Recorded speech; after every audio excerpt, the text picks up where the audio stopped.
Episode 2. கையில் divorce பேப்பர்ஸுடன் அறைக்குள் நுழைந்த நிஹாரிகாவை கன்சர்மேல் பார்த்து கொண்டிருந்தான் விஜய். அவள் எதற்காக வந்திருக்கிறாள் என்று அவனுக்கு தெரிந்திருந்தாலும் அவளாகவே அதை கேட்கட்டும் என்று காத்திருந்தான் விஜய். அவனது முகத்தை கூட பார்க்காத நிஹாரிகா, என்கிட்ட எதுவும் கேட்காத விஜய், நான் இவ்வளோ நாளா உன்கிட்ட டிவோர்ஸ் கேட்டுட்டு இருந்தேன், இப்போ அதுதான் கேட்கிறேன்.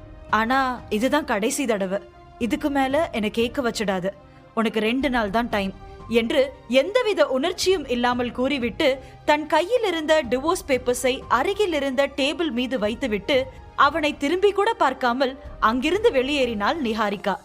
மறுநாள் காலையில் நிஹாரிகாவும் விஜயும் ஆபீஸ் வந்து சேர, வந்ததுமே நிஹாரிகாவுக்கு அடுத்தடுத்த மீட்டிங் இருந்தது. தங்களுக்கு திருமணமாகி இன்றுடன் 3 ஆண்டுகள் நிறைவடைகிறது என்ற எண்ணமே இல்லாமல் அவள் தன் வேலைகளை பார்க்க தொடங்கினாள். ஆனால் விஜய் தான் கொஞ்சம் கொஞ்சமாக சேர்த்து வைத்த காசில் அவளுக்காக ஒரு சிறிய கிஃப்ட் வாங்கி வைத்திருந்தான். அவனுக்கு அவள் மேல் காதல் இல்லை என்றாலும் கணவன் மனைவியாக இதுதான் தங்களுடைய கடைசி திருமண நாள் என்ற எண்ணத்திலும் இத்தனை நாட்கள் கணவன் மனைவியாக இருந்ததற்கான ஒரு ஞாபகார்த்தமாக கிஃப்ட் கொடுக்க வேண்டும் என்ற எண்ணத்திலும் தான் அவன் அந்த கிஃப்டை வாங்கியிருந்தான். அதை அவளிடம் சர்ப்ரைஸாக கொடுக்க வேண்டும் என்று ரிலாக்ஸாக அவளுடைய அறையில் அவளுக்காக காத்திருந்தான். மீட்டிங் முடித்து தன்னுடைய கேபினுக்கு வந்த நிஹாரிகா ஆபீஸ் டென்ஷனால் கோபமாக இருந்தாள். சரியாக அந்த நேரத்தில் விஜய், இன்னைக்கு என்ன நாளுன்னு ஞாபகம் இருக்கா என்று கேட்டுவிட்டு அவளுக்காக வாங்கிய கிஃப்டை எடுக்க தன் பேண்ட் பாக்கெட்டினுள் கையை விட்டான். ஆனால் ஏற்கனவே கடுப்பில் இருந்த நிஹாரிகா அதை வழக்கம் போல விஜயிடம் காண்பிக்க ஆரம்பித்தாள். எந்த நாளா இருந்தா எனக்கு என்ன, உனக்கு கட்டினத்துல இருந்து எனக்கு எல்லா நாளும் கெட்ட நாள் தான். ச்சே, உன் முகத்தையே பார்க்க கூடாதுன்னு நினைச்சாலும் வீட்லயும் சரி ஆபீஸ்லயும் சரி உன்னை பார்க்க வேண்டிய நிலைமை தான் எனக்கு என்று கத்தினாள். நிஹாரிகா ஏன் திடீரென இப்படி கத்துகிறாள் என்று விஜய்க்கு சுத்தமாக புரியவில்லை. அதனால் கிஃப்ட் கொடுக்க இது சரியான நேரமில்லை என்று புரிந்து கொண்டவன் அந்த எண்ணத்தை கைவிட்டான். ஆனால் அவன் ஒரு வார்த்தை கூட திருப்பி பேசவில்லை. அப்படியே வெளியே சென்று விட்டான். அவன் அமைதியாக வெளியேற அதை பார்த்த அவளுக்கு சம்பந்தமே இல்லாமல் அவன் மேல் கோபப்பட்டதற்கு அவளுக்குள் குற்ற உணர்ச்சி உண்டானது. அப்போது நிஹாரிகா மனதிற்குள், நிஜமாவே நான் இவனை வெறுக்கிறேனா? அதான் சம்பந்தமே இல்லாம எல்லா விஷயத்துக்கும் இவனை திட்டிட்டு இருக்கேனா? ஆனா நான் என்ன பேசினாலும் இவனுக்கு கோபமே வரலையே. ஒருவேளை இவனுக்கு என் மேல அந்த அளவுக்கு லவ் இருக்கா? அப்படின்னா விஜய் என்ன லவ் பண்ணி தான் கல்யாணம் பண்ணிட்டானா? அதான் நான் என்ன பேசினாலும் அமைதியா இருக்கானா என்று தனக்குள் கேட்டுக்கொண்டே அடுத்த மீட்டிங்கை அட்டெண்ட் செய்ய மீட்டிங் ஹாலுக்குள் சென்றாள் நிஹாரிகா. விஜய்க்கு தன் மேல் காதல் இருக்கிறதா என்று யோசித்த நிஹாரிகா தனக்கு அவன் மேல் என்ன மாதிரியான உணர்வு இருக்கிறது என்று யோசிக்க கூட மறந்து போனாள். வெளியே இருந்த விஜய் மீட்டிங் ஹாலுக்கு செல்லும் நிஹாரிகாவையே பார்த்தபடி நின்றிருந்தான். பின்னர் கேண்டீன் சென்றுவிட்டு மீண்டும் மீட்டிங் நடந்து கொண்டிருந்த இடத்திற்கு வந்தபோது நிஹாரிகா அங்கே இல்லை. அவளது கேபினுக்கு சென்றிருப்பாள் என்று எண்ணி அவளது அறை நோக்கி சென்றான் விஜய். ஆனால் அங்கேயும் அவள் இல்லை. அவளுக்கு பதிலாக அங்கே சித்தார்த் தான் இருந்தான். அவள் குடிப்பதற்காக மேஜை மேல் வைத்திருந்த தண்ணீரில் எதையோ கலந்து கொண்டிருந்தான் சித்தார்த்.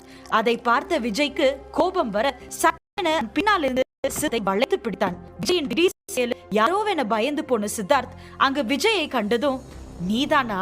நான் கூட வேற யாரோன்னு நினைச்சு பயந்துட்டேன் என்றான்.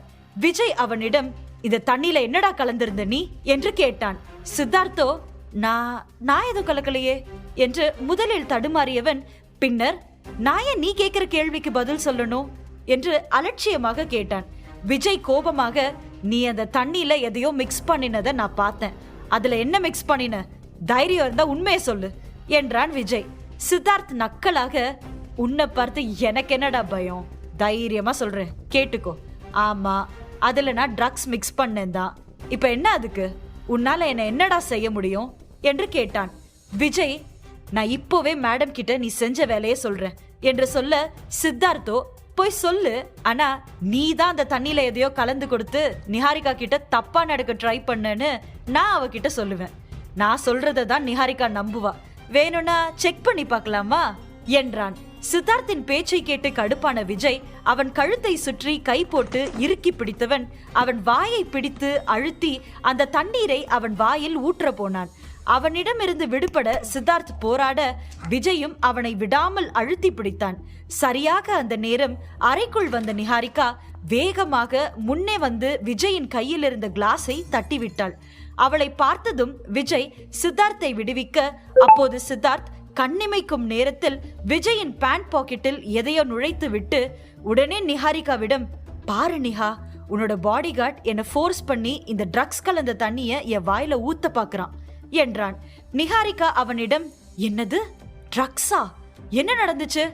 விஜய் ஏன் அப்படி செய்யணும் என்று அதிர்ச்சியாக கேட்க, சித்தார்த் அவசரமாக, நான் உன்னை பார்க்கலாம்னு உன்னோட ரூம்க்கு வந்தேன். அப்போ நீ குடிக்கிற தண்ணியில இவன் ட்ரக்ஸ் கலந்துட்டு இருந்தான். நான் பார்த்துட்டு அது என்னன்னு கேட்டதுக்கு என்னை பிடிச்ச என் வாயில அந்த தண்ணிய ஊத்த வந்தான் என்றான். சித்தார்த் சொன்னதை கேட்ட நிஹாரிகா விஜயை திரும்பி பார்க்க, அவன் உடனே, நான் எதுவும் செய்யல மேடம், அவர் தான் அந்த தண்ணியில ட்ரக்ஸ் மிக்ஸ் பண்ணினாரு என்றான். சித்தார்த் அவசரமாக, இல்ல நிஹா, அவன் பொய் சொல்றான். அவன் செஞ்ச தப்ப மறைக்க ஏன் மேல பழி போட பாக்குறான். அவன் ரொம்ப தப்பானவன். அவனுக்கு உன் மேல தப்பான இன்டென்ஷன் இருக்கு. அவனை நம்பாத. நீ வேணும்னா அவனோட பேண்ட் பாக்கெட்டை செக் பண்ணி பாரு என்றான். அவள் விஜயை செக் செய்ய ஒரு அடி முன்னேற, எங்கே அவள் தன் பாக்கெட்டில் தேடினால் தான் அவளுக்கு வாங்கிய கிஃப்டை எடுத்து விடுவாளோ என்று விஜயே உடனே தன் பாக்கெட்டை செக் செய்ய, அதில் ஒரு சிறிய பிளாஸ்டிக் பாக்கெட்டும் அதில் வெள்ளை நிறத்தில் சிறிதளவு ஏதோ பவுடரும் இருந்தது. அதை பார்த்து அதிர்ந்த விஜய் ஏதோ பேச வர, அவன் பேசுவதற்குள் நிஹாரிகா ஓங்கி அவன் கன்னத்தில் ஒரு அறை விட்டாள். அவள் அடித்ததும் விஜய் நிஹாரிகாவை அதிர்ச்சியுடன் பார்க்க, விஜய் அடி வாங்கியதை சந்தோஷத்துடன் பார்த்தான் சித்தார்த்.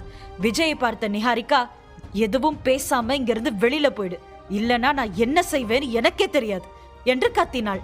ஆனால் விஜய், நான் எதுவும் செய்யல, அவர்தான் தண்ணியில ட்ரக்ஸ் மிக்ஸ் பண்ணினாரு, அதை பார்த்துட்டு தான் நான் என்று விளக்கம் சொல்ல வர, அவனை கை நீட்டி தடுத்த நிஹாரிகா, போதும் நிறுத்து விஜய், எதுவும் பேசாத, எனக்கு உன்னோட மூஞ்சில முழிக்கவே பிடிக்கல, மரியாதையா இங்க இருந்து வெளியில போ என்றாள். ஆனால் விஜய் அசையாமல் அங்கேயே நிற்க, அதை பார்த்த நிஹாரிகா, ஓகே நீ இங்கே இரு, நான் வெளியில போறேன் என்றவள் வேகமாக வெளியே சென்று விட்டாள். நிஹாரிகா வெளியே சென்றதும் சித்தார்த் விஜயிடம், என்கிட்ட பகச்சுக்கிட்டா என்ன ஆகும்னு தெரிஞ்சதா? நான் யாருன்னு தெரியாம என்கிட்ட மோதிட்ட. குளோபல் இண்டஸ்ட்ரீஸ் ஓனர் பரந்தாமனோட பையனா, அவ்வளோ பெரிய குடும்பத்தோட ஒரே வாரிசு நான் தான். ஆனா நீ ஒரு சாதாரண வேலைக்காரன். உன் ஸ்டேட்டஸ் என்னன்னு தெரிஞ்சு அதுக்கேத்த மாதிரி நடந்துக்கிறது தான் உனக்கு நல்லது. தேவையில்லாம என்கிட்ட மோதி உன் மூக்க உடைச்சுக்காத என்றான் சித்தார்த். அவனது பேச்சை கேட்ட விஜய் தன் வாட்சில் ஒருமுறை டைம் அண்ட் டேட்டை சரிபார்த்து கொண்டான். அவன் முகத்தில் புன்னகை வர சித்தார்த்திடம், ஓ அப்படியா, சரி, இன்னும் 2 நாளைக்குள்ள உன்னோட கம்பெனியோட ஓனர்ஷிப்பை நான் மாத்தி காட்டுறேன், பார்க்கலாமா என்று சவால் விட்டான். விஜய் சொன்னதை கேட்டு சிரிக்க ஆரம்பித்த சித்தார்த், என்ன விளையாடுறியாடா நீ? உன்னை பத்தி நீ என்ன நினைச்சிட்டு இருக்க? யார்டா நீ? ஒரு சாதாரண செக்யூரிட்டி பாடி கார்டு. உனக்கு இவ்ளோ திமிரா? சரிடா, என்னை பத்தி தெரியாம சவால் விடுற நீ. 2 நாளைக்குள்ள உன்னால முடிஞ்சா நீ சொன்ன மாதிரி என் கம்பெனியை விலைக்கு வாங்கி எங்க கம்பெனி ஓனர்ஷிப்பை மாத்தி காட்டு. அப்படி இல்லைன்னா நீ உன் பேரை மாத்திக்கணும் என்றான். அவன் பேச்சுக்கு பதில் சொல்லாத விஜய் அவன் தோளில் தட்டி சிரித்தபடி அங்கிருந்து வெளியேறினான். அவன் சென்றதும் நிஹாரிகாவை தேடி சென்றான் சித்தார்த். நிஹாரிகா கேஃபெட்டேரியாவில் அமர்ந்திருந்தாள். சித்தார்த் தன்னை தேடி வருவதை பார்த்ததும் தன்னை சரி செய்து கொண்டாள் நிஹாரிகா. அவன் வந்து தன் எதிரில் அமர்ந்ததும், நடந்த விஷயத்தை நினைச்சு எனக்கு ரொம்பவே கில்ட்டா இருக்கு சித்தார்த், ரொம்ப சாரி. விஜய் உன் மேல இப்படி அபாண்டமா பழி சுமத்தி இருக்க கூடாது. அவன் சார்பா நான் உன்கிட்ட மன்னிப்பு கேட்டுக்கிறேன் என்றாள். அவள் பேச்சை கேட்ட சித்தார்த், என்ன நிஹா, ஒரு சாதாரண விஷயத்துக்கு போய் நீ என்கிட்ட மன்னிப்பு கேட்கணுமா? அதுவும் யாரோ ஒருத்தர் செஞ்ச தப்புக்கு நீ ஏன் மன்னிப்பு கேட்கணும்? நான் உன்னை எந்த அளவுக்கு விரும்புறேன்னு உனக்கே தெரியும். அப்படி இருக்கும்போது இன்னொருத்தன் சார்பா நீ என்கிட்ட மன்னிப்பு கேட்கறதுல எனக்கு உடன்பாடு இல்ல என்று அவன் பேசிக் கொண்டிருந்த போதே நிஹாரிகாவின் உதவியாளர் திவ்யா மேம் மேம் என்று அழைத்தபடி அவர்கள் அருகே வேகமாக ஓடி வந்தாள். மூச்சு வாங்க ஓடி வந்த திவ்யா, ஒரு இம்பார்ட்டன்ட் மெயில் வந்திருக்கு மேம். நாளை காலையில குட்வில் கம்பெனில இருந்து நம்ம கம்பெனிக்கு இன்ஸ்பெக்ஷன் வரதா மெயில் வந்திருக்கு என்றாள். என்னது, குட்வில் கம்பெனில இருந்தா என்று நிகாரிகாவும் சித்தார்த்தும் ஒரே நேரத்தில் ஆச்சரியமாக கேட்டார்கள். நிஹாரிகா ஆச்சரியமாக, குட்வில் கம்பெனி சவுத் இந்தியாலே நம்பர் 1 கம்பெனி. நாம அவங்களோட ஏதாச்சும் பிசினஸ் ப்ரொபோசல் வச்சிருக்கோமா என்ன என்று கேட்டாள். அவளது கேள்விக்கு திவ்யா பதில் சொல்லும் முன்பாகவே சித்தார்த், நீ என்ன பேசுற நிஹா? நம்மள மாதிரி ஆளுங்கெல்லாம் குட்வில் கம்பெனி கூட பிசினஸ் ப்ரொபோசல் வச்சுக்க முடியும்னு நீ நினைக்கிறியா? குட்வில் கம்பெனியை பொறுத்தவரை நாம ஒரு சாதாரண எறும்பு மாதிரி. அது மட்டும் இல்லாம அவங்க ஒரு கம்பெனிக்கு இன்ஸ்பெக்ஷன் வராங்கன்னா அவங்க அந்த கம்பெனியை விலைக்கு வாங்க போறாங்கன்னு தான் அர்த்தம். அவங்க கம்பெனி மதிப்பு பல ஆயிரம் கோடி. அப்படி இருக்கும்போது அவங்களோட சேர்ந்து பிசினஸ் பண்றதெல்லாம் நம்மளால நினைச்சு கூட பார்க்க முடியாது என்றார். சித்தார்த்தின் வார்த்தையை கேட்ட பின்னர் தான் அவளுக்கு நிஜம் உரைத்தது. இப்போதுதான் இந்த விஷயத்தின் தீவிரமும் அவளுக்கு புரிந்தது. மறுநாள் காலையில் குட்வில் கம்பெனியிலிருந்து ஆய்வுக்கு வரப்போவதை எண்ணி அவள் மனதில் பயம் படர ஆரம்பித்தது. அதே நேரம் சித்தார்த் வேகமாக அங்கிருந்து வெளியேறினான். அவன் உடனடியாக இந்த விஷயத்தை தன் அப்பாவிடம் சொல்ல வேண்டும் என்று நினைத்தான். ஏற்கனவே நிஹாரிகாவை அடைய வேண்டும் என்பதற்காக அவன் தன் அப்பாவிடம் அவள் கம்பெனியில் பணம் இன்வெஸ்ட் செய்ய சொல்லி கேட்டுக்கொண்டிருந்தான். ஆனால் சித்தார்த்தின் அப்பாவோ நிஹாரிகாவின் தொழில் இப்போது நஷ்டத்தில் இருப்பதால் இன்வெஸ்ட்மெண்ட் செய்ய மறுத்து கொண்டிருந்தார். ஆனால் இப்போது குட்வில் நிறுவனம் நிஹாரிகாவின் கம்பெனியில் கால் பதிக்க போகிறார்கள் என்ற விஷயம் தெரிந்ததால் இதன் மூலம் அவர்களுக்கு குட்வில் நிறுவனத்துடன் ஒரு தொடர்பு உண்டாகும். எனவே இந்த விஷயத்தை தன் அப்பாவிடம் சொல்ல அவசரமாக அங்கிருந்து புறப்பட்டான் சித்தார்த். அதே நேரம் நிஹாரிகா மறுநாள் வரப்போகும் குட்வில் கம்பெனி ஆட்களை வரவேற்க செய்ய வேண்டிய ஏற்பாடுகளை செய்ய ஆரம்பித்தாள். சித்தார்த் சொன்னது போல அவர்கள் தன் கம்பெனியை விலைக்கு கேட்டு வருகிறார்களா அல்லது வேற ஏதேனும் காரணத்திற்காக வருகிறார்களா என்று அவளுக்கு தெரியாது. ஆனால் வருபவர்களை நல்லபடியாக வரவேற்க வேண்டும் என்று மட்டும் எண்ணினாள் நிஹாரிகா. நிஹாரிகா திவ்யாவிடம் குட்வில் கம்பெனி சார்பாக நாளைக்கு யார் வருகிறார்கள் என்று கேட்டாள். ஆனால் திவ்யா அவளிடம், சாரி மேடம், அது எனக்கும் தெரியல. குட்வில் கம்பெனில இருந்து நாளைக்கு ஆட்கள் இன்ஸ்பெக்ஷன் பண்ண வராங்கன்னு மட்டும்தான் மெயில்ல இருந்துச்சு. ஆனா அந்த கம்பெனில இருந்து கண்டிப்பா முக்கியமான யாரோ ஒருத்தவங்க தான் வர போறாங்கன்னு மட்டும் தெரியுது மேடம் என்றாள். அதை கேட்டு நிஹாரிகாவின் மனதில் இருந்த பயம் இன்னும் அதிகமாகியது. தன்னுடைய சின்ன கம்பெனியை பார்க்க எதற்காக அவ்வளவு பெரிய ஆட்கள் வர வேண்டும் என்று அவளுக்குள் கேள்வி எழுந்தது.